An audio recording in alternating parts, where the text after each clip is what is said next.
Double ढोलकी सरकारने पुन्हा आरक्षणाच्या मुद्द्यावर मराठा आणि ओबीसीच्या हातात घंटा देण्याचं काम सुरू केलं आहे असं मला दिसतंय.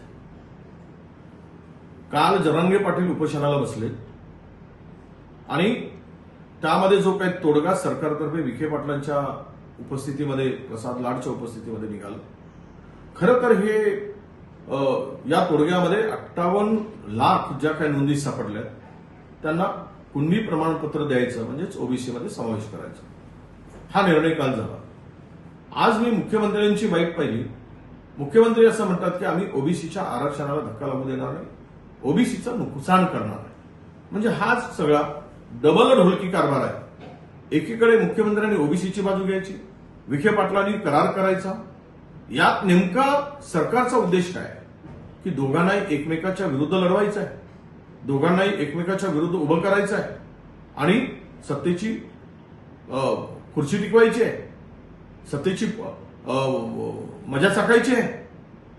ह्या सगळ्यामध्ये मी जरांगे पाटलांनाही सांगतो, हे लबाडाचं सरकार आहे, हे यावर विश्वास ठेवू नका. आणि ओबीसींनाही सांगतोय मी की सरकारची भूमिका कधीही तुमच्या बाजूला राहिली नाही. जो आत्ताचा GR काढला तो GR हा ओबीसीच्या बहुजनांच्या मुळावर उठणार आहे. कारण ओपनमध्ये कॅटेगरीच्या लोकांना स्थानच ठेवलं नाही.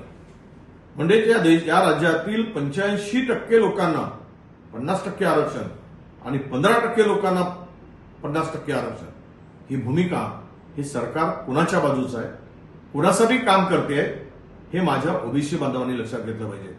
म्हणून अशा दुतोंडी सरकारवर, डबल ढोलकी सरकारवर अजिबात विश्वास ठेवू नका. ओबीसीचं नुकसान होत असेल तर आता रस्त्यावर उतरल्याशिवाय पर्याय नाही आणि त्याची तयारी आपण करा.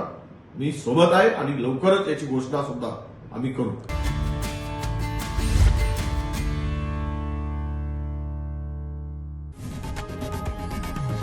लोकशाही मराठी ऐका, पहा, जागरूक रहा.